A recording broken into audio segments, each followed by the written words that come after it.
All right, folks, sending you all some warm, positive vibrations. So this is just a test. Um, we were just sampling and trying out the Grandma Lou's coconut grater, grating and cracking several coconuts that we're using for recipes. So folks have quite a bit of questions. Shout out to all the women from the 2024 Central America retreat that came to spend time with me and my sister here in Belize in Central America. So if you're new to this channel, this is Chef Kwasa, aka Body-Culinary, professional chef, personal trainer, natural born woman. And I coach busy people in eating whole, fresh living and unprocessed foods. So that's speaking to the behavior, not just the label. The label is a distinction of what you'd like to be served, right? And there are several things that may choose you to make one distinction or over another that may likely change during the course of your journey. I've been on a journey of eating healthy and nutrition, and that has taken me all kinds of directions in terms of food and fitness for over 30 years. And I strive to live a natural lifestyle, as natural as I can get in these times that we're living in. And on my channel, I share some of my journey of radical self-acceptance and what that looks like as a person who's had a truckload of acne, who has very fine, kinky, cottony hair, who knows what it's like to feel the pressure in a corporate environment and in a work environment, to quote unquote look good. Though also coming from a family of morbid obesity, diabetes, and heart disease, I am very conscientious and purposeful about prioritizing health. In fact, I would say that we are all at our most healthy, or all at our most attractive rather, when we are healthy. I think that a lot of folks are crumbling under the pressure to have a certain look. There's even a term now called same face, right? And by the way, I'm not anti-makeup. I'm not anti however people choose to adorn themselves and express themselves with fashion. I love clothes. Though if I were to speak to my younger self with some hard-earned wisdom and life experience under my belt, I can definitely see where I would have saved a truckload of money and had created even more beneficial experiences and kept myself more out of harm's way with some of this hard-earned wisdom, right? Today, there's a plethora of information, but information does not necessarily equate to wisdom and life experience. And without life experience, it's easy in your late teens or your 20s to think that you're doing something so radically different. And it's really like, you really gag when you get to a certain point. You say, how could I still be getting certain results? I'm vegan. How could I still be unhealthily overweight? I'm raw vegan. How could I still be unhealthily overweight? I'm keto, whatever the latest craze is. How can my arteries be clogged, right? And usually if we are at the gym every day, if we're quote unquote eating healthily, then we should be seeing certain results. If we're not seeing certain results, that doesn't make us a bad person. Likely there are certain principles that are blind spots. Likely there's some things that we're overlooking, we're not counting. Perhaps there's not sufficient education or comprehension of proper form. There's usually something off if we're not achieving a certain level of result. And if a lot of folks are not achieving results that weren't raised as athletes, so I wasn't raised as an athlete, we just become complacent. We go along with the rest of the crowd and we say, this is the way it is. I'm just going to become overweight because I'm older or because I'm a mother, or I have, gray hair. This is what it's supposed to be. And now, again, not making right or wrong, we have the advent of all these surgeries. But it's so interesting that we say we love ourselves more and more and more, but it's like, I don't know, the amount of things, the amount of pressure, the amount sometimes of abuse that we're putting this body temple through is astounding, and not thinking long term of the long term effects of the things that we are putting into our bodies. We can talk about the water supply and the government and the day, but there's a lot that we are willingly choosing to expose our bodies to that we're going to have to pay. Nobody wants to hear that part, right? It's easy in this climate of social media to look at your favorite influence in your personality, and they're triggering the good fantasies of what I want to look like, what I want to be like, even though most of it is curated at certain angles with lots of makeup on, but what about when you eventually have to take that stuff off? How are you feeling in your body, right? What about, if your hair is thinning because you've just been so harsh in handling it? What if you have traction alopecia? What do you do then? Do you tattoo sticky bangs, or put what do you call it, the black, back in the day used to be shoe polish, but now I guess they've got more advanced things. You just color yourself. You start and it's one woman's perspective, not necessarily the truth, but doing so many artificial things to ourselves we perhaps may not want to acknowledge. We start to take on a certain look that's kind of hard, let alone what we're putting the organs through. I get the muscles and so on. We want to look aesthetically nice, but many of us are not really prioritizing the health of the liver, the spleen, the kidneys, right? The heart muscle, the organs that fail under too much pressure and too much clogging, too many things that they weren't designed for. Even the brain. The brain was not designed to take in all of these things that are masquerading as nutrition. It's just stuff. It's just straight up colorings and chemicals. The body wasn't designed to, go without sleep and to be up at all hours, of the night. And then we panic and we pay for these expensive detox kits, and we have the best intentions. We're going to go intermittent fast, and we're going to do a 30-day fast or a 21-day fast. Why doesn't it last? Why doesn't it last? I've been in this industry for years, and most people do not sustain. Does anyone ever ask themselves what's missing? And if you don't figure it out, again, we've just become complacent. We're in a time where people are giving mixed messages. I'm all for body positivity, right? Whether your one leg is shorter, whether you're 300 pounds, I do think it's critical that you really, enjoy, especially as we get older, the sensuality of your body, that you're attractive to yourself. But it's become something else. And I don't know, there's something with us as a species, as humans, where we won't admit it, that the emperor has no clothes on. Or when we're out here, I don't want to say ridiculous, sounds like such a judgmental word, right? And is a context for judgment, common sense, and judgment in terms of berating others or condemnation. But we're looking so other than ourselves. We're looking sometimes like such a caricature, so hardened. And we look for validation from other people. It's hypnotic. It's like a drug.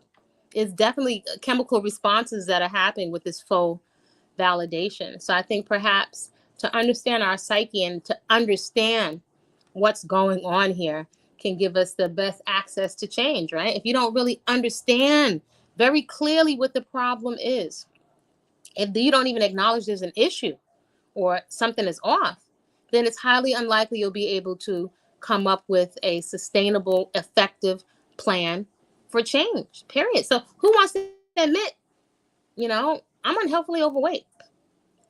All of this acne it's telling me something. It's telling me something. Mine was telling me something about my liver and all the junk food that I was eating for so many years. It's telling a story. So whatever narrative are being painted, whether you buy into body positivity or not, right? Whether you love your voluptuous curves, right? Excess, and this is only one of many different health challenges or compromises that the body's trying to get our attention, right? And I come from a family of morbid obesity and diabetes, heart disease, so I'm speaking from experience. Excess unhealthy fat on the body is inflammatory and is setting the stage for cancer. By the same token, having unvetted intimate relations with all kinds of people is translating into cancer of the cervix, being very rough with our sacred reproductive organs, all that banging. That's trauma. That's trauma to the womb. In interacting and being on the receiving end of verbal abuse affects the brain and the brain chemistry, right? Some of the dysfunction we defend culturally. Some of it We defend because to acknowledge that something's off means that life will, we can't imagine letting go of the vices that soothe us, that are the opiates, right? That calm us down. We're being encouraged more and more to just have coping mechanisms to numb out, to feel good, to take the edge off. But only you can really determine in your quiet moments, honestly, if all of these things to take the edge off, to make you feel calm, if they strengthen you, if they strengthen your mental resolve, do they strengthen your nervous system? Why is there such a need to take the edge off? And some folks may disagree. I know, I just can't wrap my mind around getting on a plane and going halfway across the world to a stranger, so-called shaman, to give me quote unquote plant medicine. I don't know what's in it. Well, I've just heard all these great things about it. I just think it's vetted. It's like to strangers, once again, to allow people to administer something to go into your body that's going to affect your brain and your nervous system. It appears to have a shortcut to enlightenment. Don't have to go and think anything really challenging long term. It's not, it appeals to the shortcut of not wanting to be uncomfortable, not wanting to make the long term investment that it takes for transformation. And so that will constantly be catered to. If we keep asking for it and demanding it as a culture, then that's what we're going to be served. But when you look at the long term results, I mean, some folks that are very dear to me have told me about ayahuasca, which is as one example of plant medicine. I'm like, people are all on the plant medicine, but I was like, I don't even hear these people composting and giving back to the earth. So it can be really easy to abuse plant medicine, whether it's marijuana or ayahuasca, wherever these things are. And just call me simple, but when I look at it, we want to take and we want to receive the benefits, but we're not looking to give back, not to the personalities or what's being, orchestrated on social media, but to where you're getting it from, the so-called never-ending shopping cart of Mother Earth, right? It's like we don't think. And then Cherie, you can keep your avatar on, Mo Cherie, if you want to, and you click, let's see, what do you click here? Where it says cam, if you turn off your cam, right? Yes, there you go, Mo Cherie. Yeah, so it appears, and folks can let me know respectfully in the comments, we're encouraged to take in more and more substances. And this is why I say there's a distinction between information and what's the newest, latest trend, and then wisdom. Because if you sit back carefully and consider, is the coping mechanism or something that's giving you this enlightening experience? Did you have to cultivate mental resilience? Did you have to cultivate the ability to stay centered and grounded when things don't go your way, or when you face rejection, or when your resources are lacking, or when there's a life crisis with your health? So I question solutions that are going to give me 10 more problems, right? And entice me that, you can eat all you want and never gain a pound. I mean, sometimes I just wonder of us as a species, like, no offense, but this is what I think to myself. Sometimes I'm like, are we dumb? I've heard the term growing up, dumb flesh. But when I say dumb in terms of discernment, or it's just there's such a desperation to just want quick fix results. And I think we suffer for it. We're told we're going to have beauty while we eat all manner of chemicals. We eat until our stomachs are distended and not really acknowledge the fact that a lot of our nervous systems are shot. A lot of our nervous systems have been compromised due to trauma. Many of us are on such a schedule, up before dawn when it's dark, and returning home when it's dark, without sufficient time to play or to rest or to lay on the floor and breathe. And we hear all this grounding, but how many times a day do you get to hear the sound of the leaves? But we're being told if you just take this quick substance. I'm like, why do we believe this stuff? Is it sustainable? So I don't pretend to have all the answers. All I have for folks is simple leverage lifestyle practices. And when I say leverage, in the sense that practices that give you something back for the investment of your time, your energy, your intent, your attention, your resources. If it's a good investment, you should be getting something back for it, right? When you leave the internet, hopefully you leave the internet and your interactions with other people motivated to get into action around painting, creating, dancing, making beautiful food for yourself, exercising, or you just traumatized and trauma bonding. What is really going to serve you, your vitality and your nervous system? Are we re-traumatizing ourselves, even in some of the bonding around what happened to us in the past? Or are we cultivating a mental toughness, a mental resilience, a flexibility through the tools of movement, through the tool, if you will, or the therapy, the therapy of the garden that triggers you on automatic, but it's triggering you in reverse into calm, into peace. But I don't hear these as conversations. Hey, greetings, Carolyn. I don't hear these as conversations. So I do want to give a shout out again to the women, especially if they're catching a replay, the women that came down to spend some time with my sister and I in Belize, Central America. It was so wonderful to see women being conscientious. And actually, most of us waited for a year to a year and a half for this gathering to come together around whole, fresh living and unprocessed foods, dance, going to visit the sacred sites. It was just such a beautiful time, and it's wonderful to see women prioritizing and reclaiming our time, and really have a interest and putting action to interest, investing in themselves, taking the time for rest and to educate ourselves, not for the job, not just for your spouse and your children, but in the most positive type of selfishness for ourselves, right? Not allowing society to succumb to the narrative that society throws us away. Well, you don't have to throw yourself away. And there's a lot more juiciness, there's a lot more vitality, there's a sensuality that comes with a life experience and wisdom. And on a basic level, we're dancing and preparing beautiful foods for ourselves. And we deserve that all year round. So I like to come together around an activity. And we're prepping to do more activities throughout the year, so we don't have to just wait for the annual retreat. We're looking at more continuing education online. We're looking at how we can gather more women women that already have an interest, and do have a focus on investing in themselves. That's time, resources, because I pay for education. And that's a priority for me. I really hope young women get that. The bags and the clothes are nice, but I'm gonna tell you, a lot of that stuff goes in the garbage.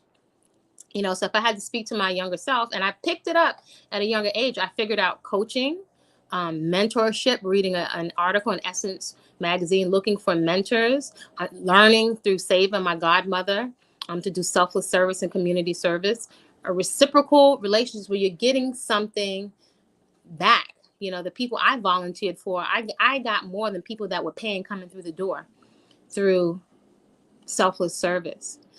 So at this stage of my life, it's really wonderful to know and to experience there are other women that are interested in their 50s, late 40s, 50s, 60s. Shout out to my 30-year-olds and my 20-year-olds. But there are women that are prioritizing taking care of themselves and having dense bones and muscle tone. Yes, we can.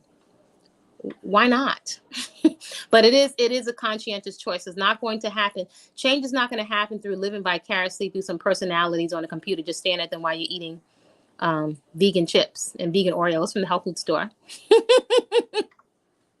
So earlier today, I don't know if we were able to hear, but we were sampling the Grandma coconut grater. And there's a video I'm going to put up, especially for the women that were here at the retreat, so you can see how to clean your grater, because it's sprayed with a coating, so you can make sure that it's nice and clean. How to set it up so you can attach it to your counter, because yes, it's off the grid style, it's Grandma style, right? And you can taste the difference when you put the time into your food. All these little nice subtle nuances. We're not getting in all this quick fix stuff. So we're going to be up to several things. There's an African dance challenge that's coming, and there will always be healthy food combined with the fitness. There's going to be some decluttering challenges, right? I think these are great opportunities to come together, right? Around some positive, proactive, beneficial activities, right? Because it can sometimes seem overwhelming to do the garden by yourself or to declutter. So to be in good company. There's also going to be deep breathing and journal writing, which I used to do here on the YouTube channel. But then I wasn't able to screen a lot of the, what do you want to call it, the random elements. So I moved that over to Discord. And a lot of times when I'm not on here, I'll be in the garden or doing things on a private platform. So those private spaces are vetted so that there are individuals there they're choosing to be there with respect and just an attitude and open to learning, right? Open to getting into action, right?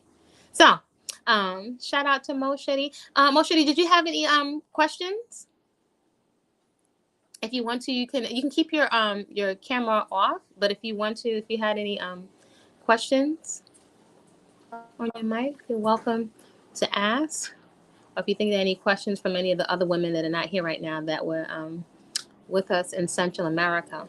And I'm sure there are questions on the recipes and the different textures of the food, because I can't tell you how many times I've made food with people or they have the recipe and then it comes out different. So here's where a lot of the nuances come into play, how you handle the food, the freshness of the food. I think many people experience the taste, right? If I didn't have this experience, I don't know if I'd be able to discern. Well, as a chef, I can discern.